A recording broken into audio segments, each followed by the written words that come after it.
Hey everyone, today I'm doing Gaara from Naruto. It's a cosplay transformation using just makeup, so I'd like to explain a little bit how I did this illusion of the sand armor and how that looks like it's cracking on his face, because I think it's a really cool effect and it can be used in multiple ways. You can do the same thing with stone or make it look like it's the skin that's cracking.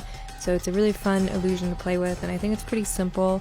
I've done this sort of thing on my arm before, on my face, my chest, so it's really like a very useful makeup illusion to know how to do. This character also has really intense eyes, so I'm using whiteout contacts, or I should say contacts that are white with a pupil. There are contacts that are white mesh, which make it look like your eyes are totally white, but for this character he does have a small black pupil, so that's why I'm using these contacts. And I want to create those like kind of that illusion that pupil is even more intense by creating the eye and making it look a little bit bigger than my actual eye.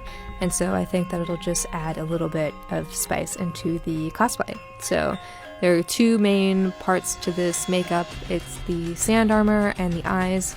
And so for the sand armor, I'm painting the shapes, and what I'm going to do is add like a little edge to the bottom of the shape to make it look like it's three-dimensional. So first you block out the general shape using like one color, and then you add that edge to the makeup and start adding in cracks using black paint.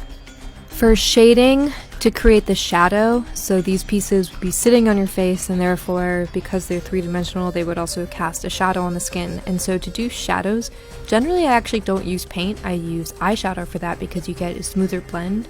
So I'll use like a gray eyeshadow and use a brush, a dry brush, and fan that off of the edge of the makeup that I'm doing.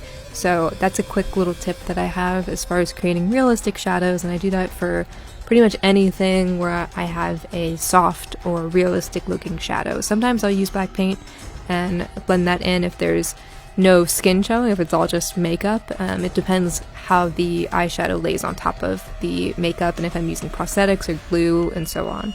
And the last sort of detail is just refining, so using shadows and highlights, white paint and black paint to really bring out the depth in the makeup that you're doing. So a lot of the video is me just refining those details, and you'll really elevate your pieces if you have an attention to that and an eye for that. So it's a really fun one to do. I highly recommend it.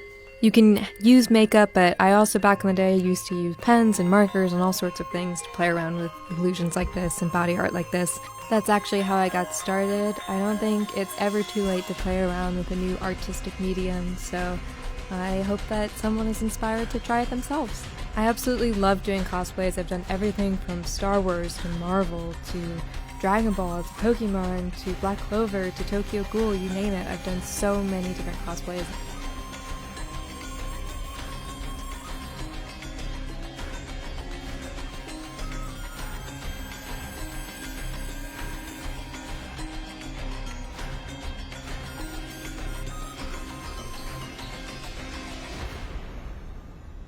Thank you for watching.